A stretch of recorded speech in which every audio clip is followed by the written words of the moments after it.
जय श्री राधे कृष्णा। एक बार फिर आप सभी का हमारे YouTube चैनल में बहुत बहुत स्वागत है। आप सभी को हमारी ओर से विवाह पंचमी की हार्दिक शुभकामनाएं।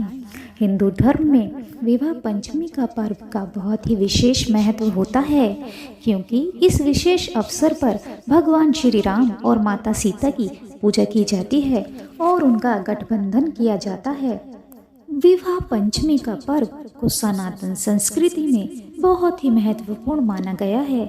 ऐसा इसलिए क्योंकि इस दिन मर्यादा पुरुषोत्तम श्री राम का जनक नंदिनी जानकी जी के साथ विवाह हुआ था। अयोध्या और नेपाल में इस दिन को उत्सव के रूप में बहुत ही धूमधाम से मनाया जाता है। आपको बता दें कि हिंदू पंचांग के अनुसार विवाह पंचमी मार्गशीर्ष अघन मास में शुक्ल पक्ष की पंचमी तिथि को मनाया जाता है और इस वर्ष यह पर्व सोमवार 28 नवंबर को मनाया जा रहा है। मान्यता है कि इस दिन श्री राम और माता सीता के मंत्र उच्चारण के साथ आराधना करने से सभी तरह के कष्ट दूर हो जाते हैं और जीवन में धन, बल और ऐश्वर्य की प्राप्ति होती है। शास्त्रों में बताया गया है कि विवाह पंचमी के दिन श्री राम और माता सीता की पूजा करने से वैवाहिक जीवन में आ रही सभी प्रकार की परेशानियां दूर हो जाती हैं और साथ ही पारिवारिक जीवन में भी खुशियों का वातावरण बना रहता है। मान्यता यह भी है कि जिस घर में प्रभु श्री राम और माता जानकी जी का गठबंधन किया जाता है, वहाँ सदैव देवी देवताओं का आशीर्वाद बना रहता है। ऐसा कहा जाता है, विवाह पंचमी के दिन जो भी भक्त सच्ची श्रद्धा और निष्ठा के साथ भगवान श्री राम और माता सीता की आराधना करते हैं और व्रत करते हैं और साथ ही विवाह पंचमी के दिन कही और सुने जाने वाली कथा का पाठ करते हैं, उनके वैवाहिक जीवन से जुड़ी हर तरह की समस्या खत्म हो जाती है। और जिन लोगों की शादी होने में किसी तरह की अड़चनें और बाधाएं आ रही हों तो वे भी खुद ब खुद ही खत्म हो जाती हैं। साथ ही यदि कुंवारी कन्याएं विवाह पंचमी के दिन व्रत रखकर पूजा पाठ करती हैं और साथ ही विवाह पंचमी की कथा का पाठ करती हैं, उन्हें मनचाहा वर या सुयोग्य वर की प्राप्ति होती है। तो आइए सुनते हैं विवाह पंचमी की यह पावन कथा। कृपया कथा को पूरा और ध्यान से सुने। पौराणिक मान्यताओं के अनुसार सीता माता का जन्म धरती से हुआ था। कहा जाता है कि राजा जनक हल जोत रहे थे, तब उन्हें एक बच्ची मिली और उसे वे अपने महल में लाए व पुत्री की तरह पालने लगे। उन्होंने उस बच्ची का नाम सीता रखा।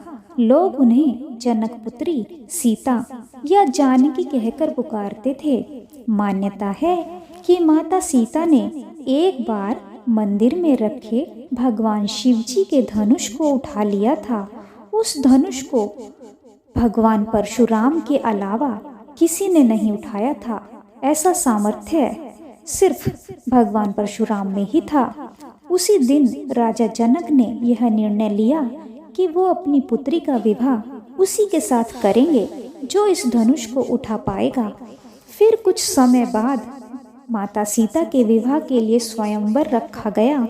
स्वयंवर के लिए कई बड़े बड़े महारथियों, राजाओं और राजकुमारों को निमंत्रण भेजा गया। उस स्वयंवर में महर्षि वशिष्ठ के साथ मर्यादा पुरुषोत्तम राम और उनके छोटे भाई लक्ष्मण भी दर्शक दीर्घा में उपस्थित थे।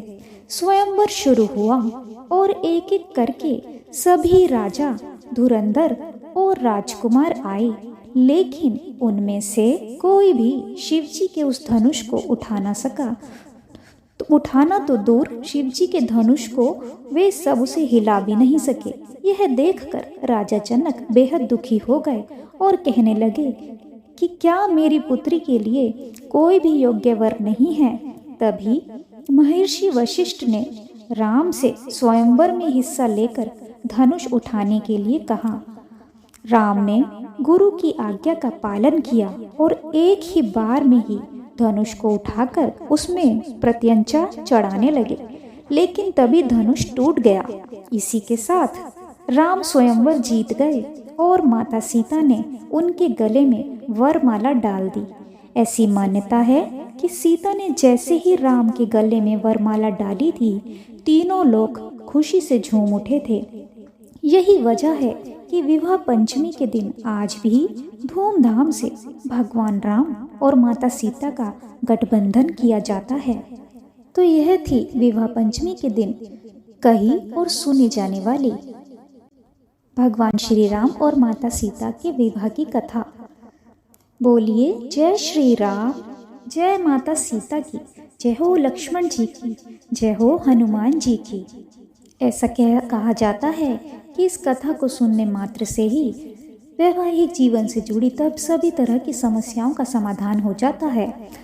हम ईश्वर से प्रार्थना करते हैं कि भगवान श्री राम और माता सीता का आशीर्वाद आप सभी को प्राप्त हो और आपके जीवन में यदि कोई समस्या चल रही है तो उसका समाधान हो जाए और आपको भगवान श्री राम और माता सीता की असीम कृपा प्राप्त हो। कथा पूरी सुनने के लिए आप सभी का बहुत बहुत धन्यवाद। वीडियो अच्छा लगे तो वीडियो को लाइक कीजिए, शेयर कीजिए और यदि आप हमारे चैनल पर नए हैं तो कृपया चैनल को लाल बटन दबाकर सब्सक्राइब कर लीजिए। Thank you for watching.